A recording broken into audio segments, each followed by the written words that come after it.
Gerald Stroudsbury. Cornelius Stroudsbury. It's a wall of Stroudsburys. The Stroudsbury lineage stretched back to the very founding of the university. There had been a Dean Stroudsbury at Gumboldt for over 150 years. There won't be for much longer. The dean's retiring, and the only Stroudsbury left is Keith. And he's not exactly the academic type.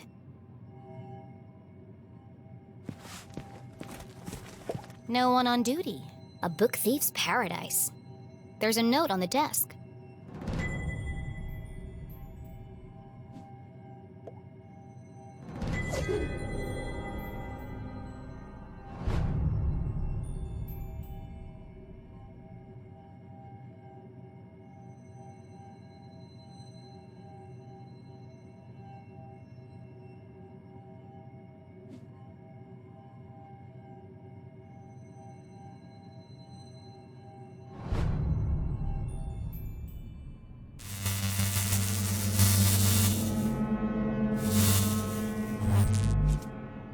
That was weird. Hello? Mom? Mr. Stroudsbury? Anybody? Jenny's words echoed through the library. Something's not right here. A mystery was unfolding. Whatever it is, I'll get to the bottom of it.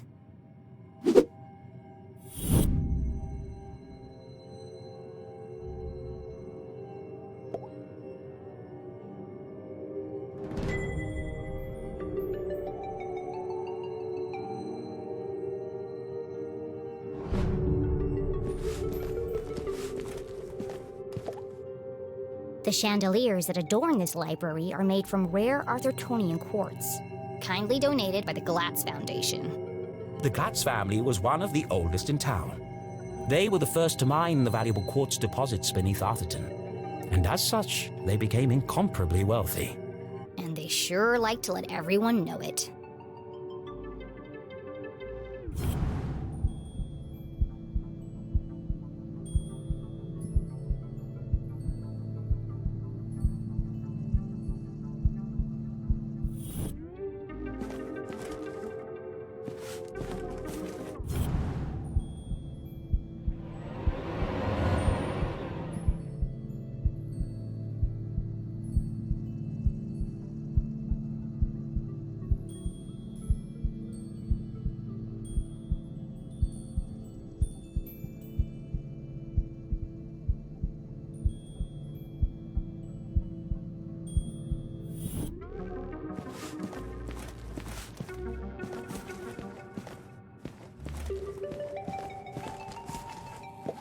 Laddertron 5000, the pinnacle of remote ladder and bookcase technology, kindly donated by the Glatz Foundation.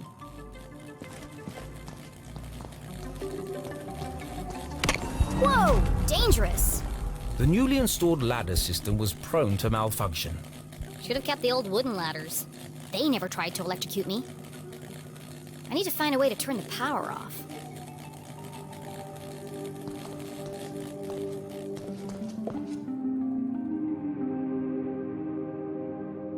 Jenny gazed at the technological marvel of Laddertron 5000. Seems pointless. It's not hard to move a ladder. Sometimes it feels like some unknown force is just trying to slow me down.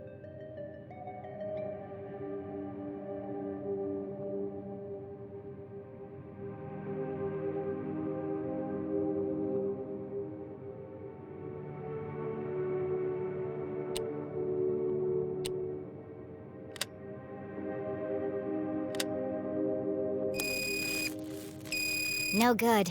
I don't think I'll be able to move the ladders while the electricity is on.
Jenny was notorious for climbing book carts. It's the only way to reach the highest shelves. In fact, this could be useful. But something else had caught her eye. This table's a complete mess. Who would leave it like this?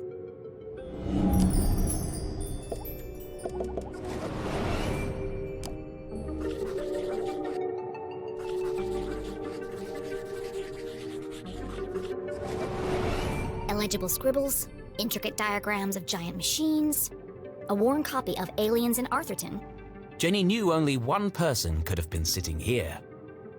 CJ. It's odd, though. He usually hides everything when he's finished. What's this? A tattered piece of paper with a series of seemingly unrelated notes.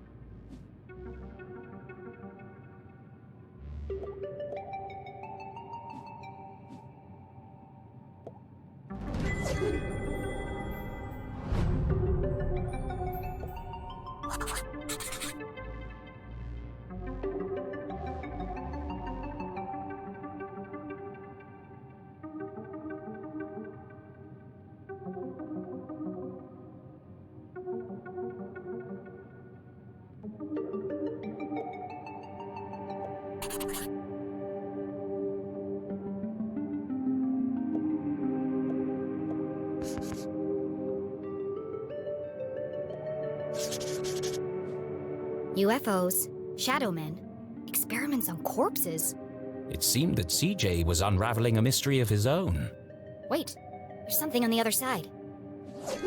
Wow, a color map of Arthurton. Jenny had never seen a town map with this level of detail before. I can't believe CJ left this behind. That's so unlike him. He'd be terrified if anyone else found it. I'll keep it safe until I see him again.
Les Stroudsbury, Gumbold's 21st and jolliest dean, smiled down at Jenny.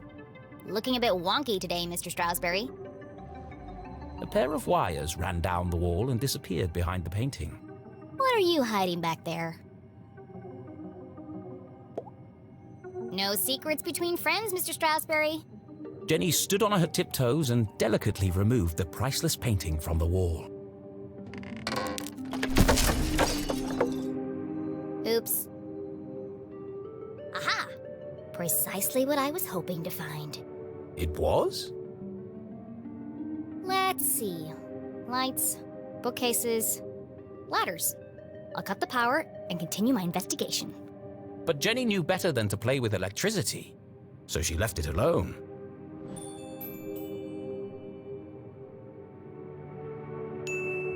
It's a simple switch. Perfectly safe.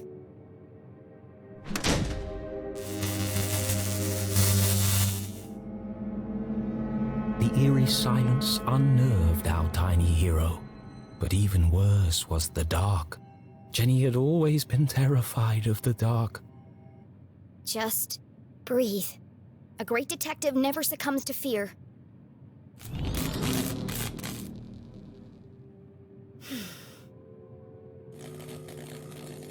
Looks like that did the trick.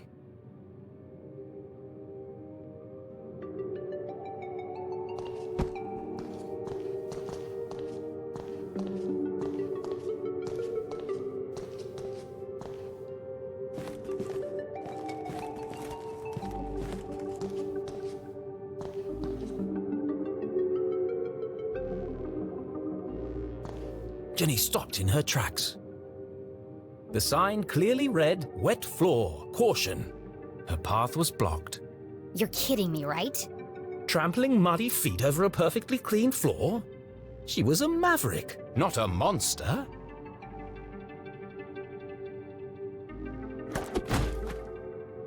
Wow, that really is slippery. It wouldn't be a good idea to leave my footprints everywhere.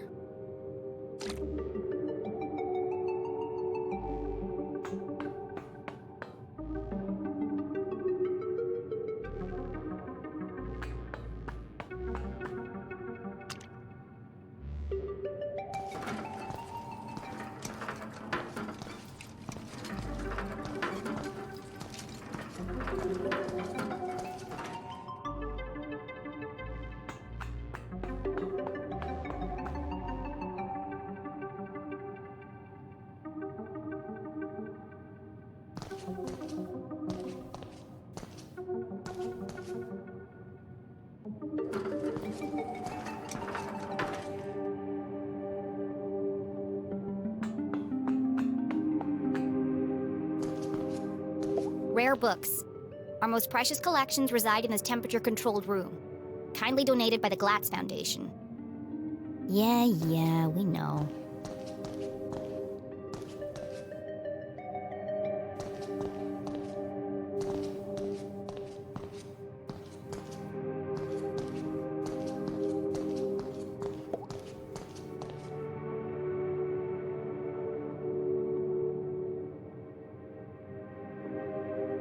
The fallen remains of a bookcase blocked Jenny's path. It looks like a bomb went off in here. It's too precarious to climb over.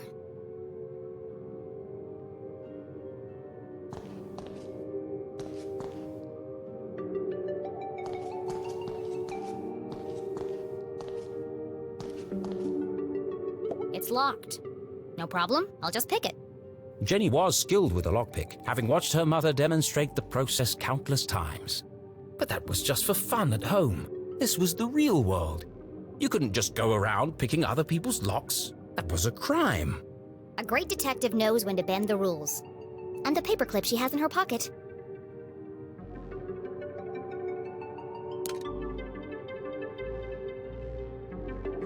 Mom always says, lockpicking is a subtle art.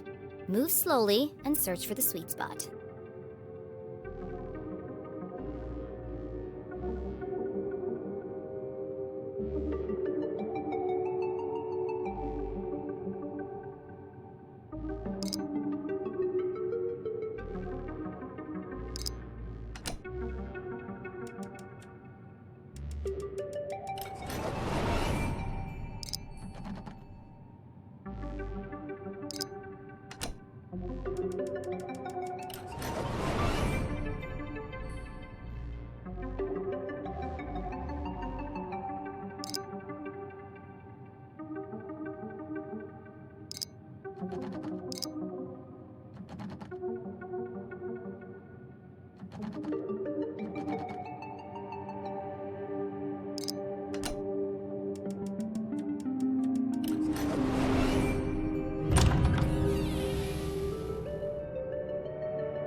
Bingo.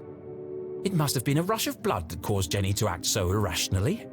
Regardless, she had picked the lock and felt strangely exhilarated. What treasures lay behind the door? Oh, it's empty. Still, that bookcart could be useful.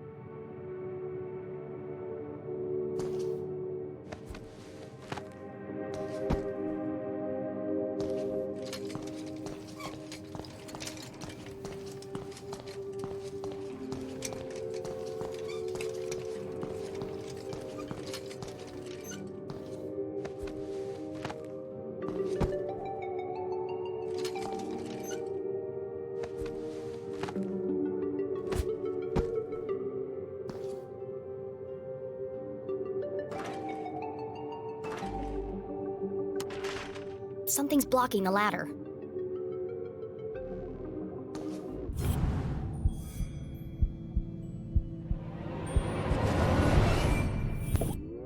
There's something stuck in the track. Ipsa, scientia, potestas, est. It's the Dean's ring! No wonder the ladders were malfunctioning. The ring must have caused a short circuit. I'll keep hold of this and return it to the Dean when I see him next. Whoa! An empty library, a fallen bookcase, and now a broken balcony? This mystery has all the hallmarks of foul play.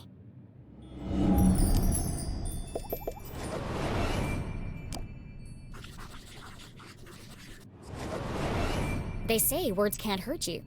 In this case, I'd be inclined to disagree. Solid iron and oak, torn apart like a piece of bread. It would have taken some serious force to do this. Something bad happened here. This is feeling more and more like a crime scene. And then Jenny saw it.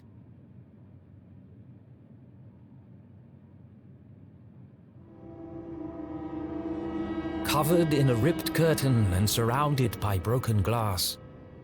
It is a crime scene!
You never forget the first time you see a dead body.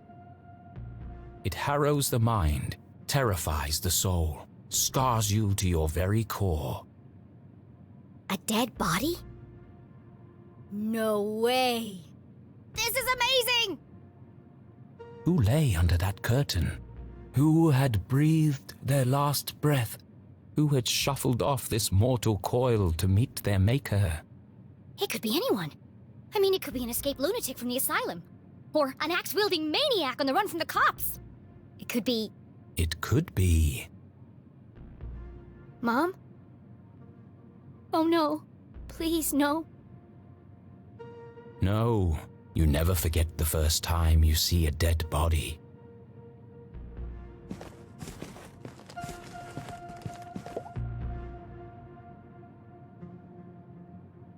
Jenny knew it was wrong to disturb the crime scene.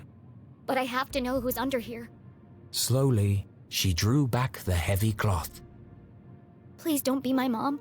Please don't be my mom. Dean Stroudsbury? Thank God. I'm sorry. I didn't mean it like that. Poor Mr. Stroudsbury. What happened to you? Was this a terrible accident? Or worse? Murder! Her stomach churned. Seeing the Dean's lifeless face, his contorted frame, Jenny felt the urge to run, to get as far away from this horrific sight as possible. Jenny had longed for an adventure, for a real case to solve. I didn't expect it to be like this. She gathered herself, took a deep breath, and began to search for clues.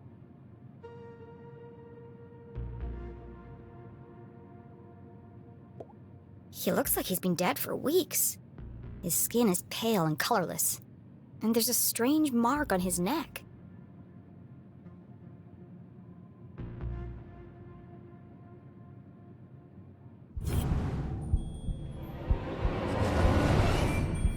The Dean's hand was clamped shut around a small object. That's strange. Rigor mortis usually takes hours to set in. I'm sorry for what I'm about to do, Mr. Stroudsbury, but this could be a vital clue.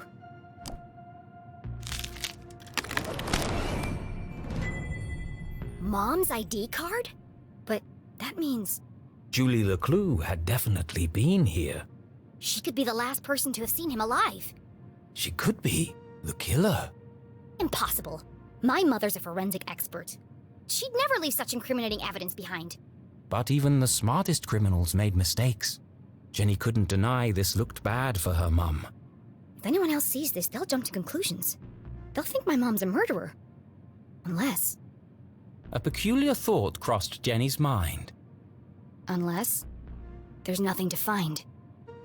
Removing evidence from a crime scene was highly unethical. So is planting evidence to frame an innocent person.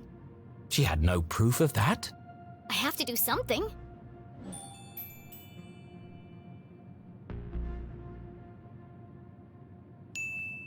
My mom would kill me if she knew I was tampering with evidence. But I have to protect her.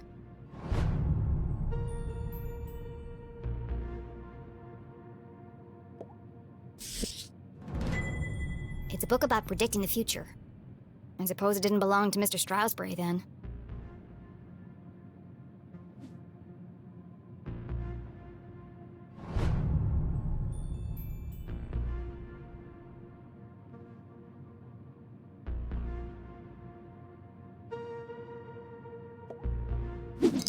It's smashed, most likely from the fall.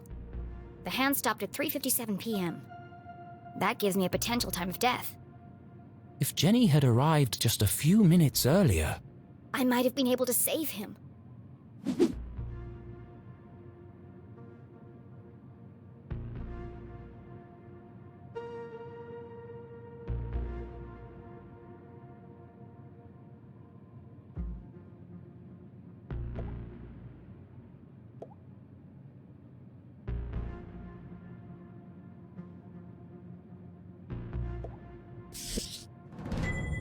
The Hawk and the Weasel and other bedtime stories.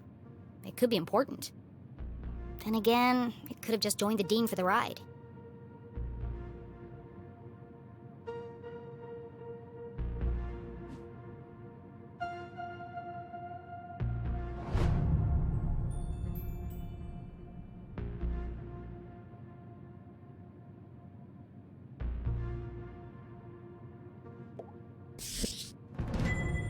A book about chance. What are the odds that this was an accident?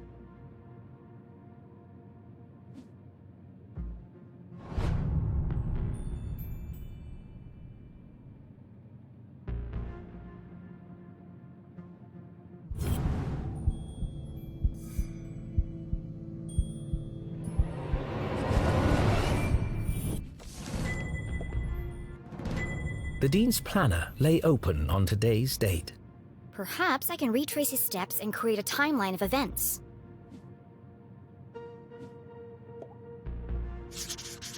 Meet JL. Could that be Mom? Where's Widow's Drop? I've never heard of it. Looks like he completed all his chores for the day. I already knew the Dean was meeting Mom here. So where is she now?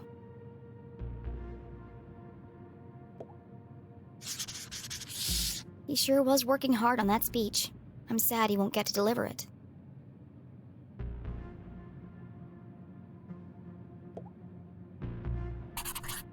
Looks like he cancelled his meetings on Friday and rearranged lunch with Keith.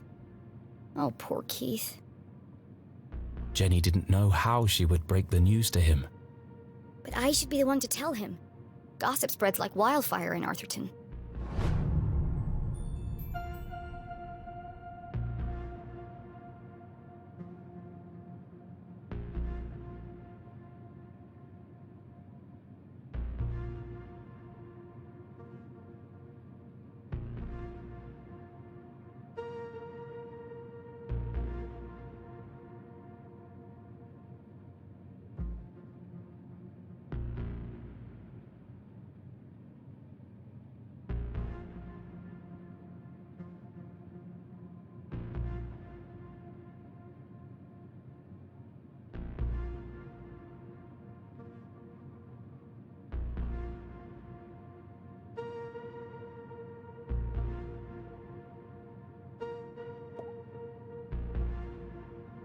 There are bits of glass and metal debris everywhere. He has burn marks on his hand. I think that's all the evidence I'm going to find here. She took one last look at the Dean's lifeless body. I'm sorry, Mr. Strasberry. I promise I'll get to the bottom of this.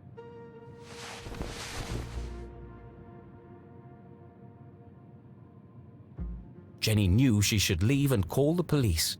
But how often did a case like this come along? Never. There's more to this than meets the eye.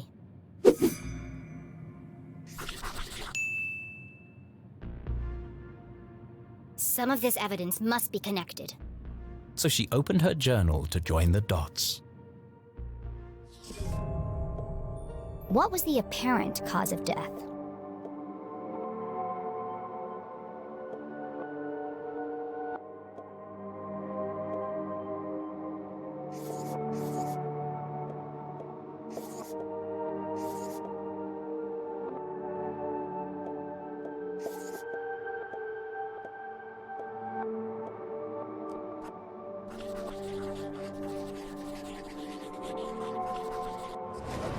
It looks like the Dean was thrown from the balcony when he reached down to pick up his ring, which was stuck in the electrified ladder track.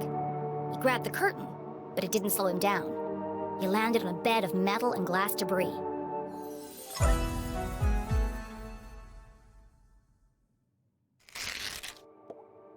What is unusual about the Dean's death?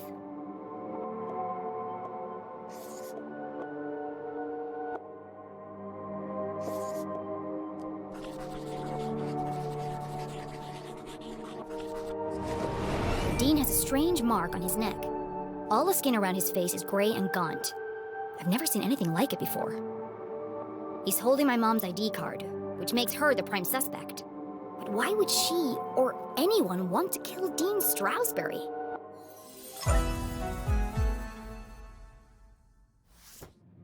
Jenny suspected foul play, but what was the motive? Had she missed something? The watch!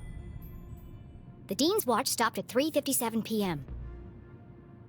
When I came into the library, the clock tower rang 4 times. The library only has one exit, and I haven't seen anyone but the Dean since I got here. Which meant if the Dean was murdered... The killer must still be here! He's getting away!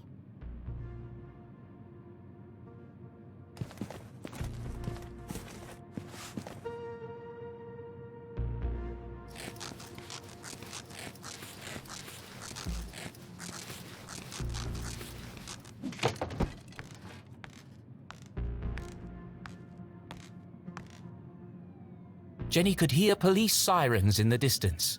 Someone must have tipped them off. I'll catch the murderer and keep him busy until the cops arrive. Chasing after murderers was hardly the job of a little girl. Hey you! Stop!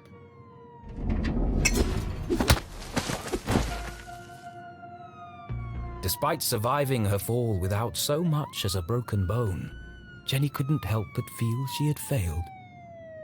As the sirens grew louder, she knew it would only be a matter of time before the sheriff arrived. And then she'd have to explain why she hadn't called for help. But the worst feeling of all was that she had let the killer escape. As she drifted slowly into unconsciousness, Jenny heard a familiar voice. Concerned, gentle, soothing. Jenny? Oh, Jenny, what have you done? Mom? Freeze! You're under arrest!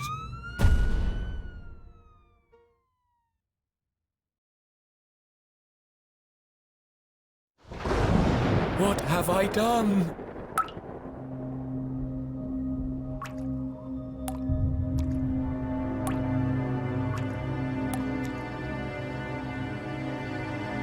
I killed him!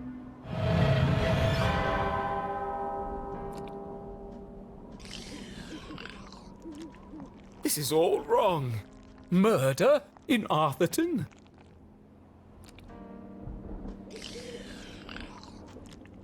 This is not an appropriate story for Jenny LeClue. Poor Dean Stroudsbury. What was I thinking? I've gone too far.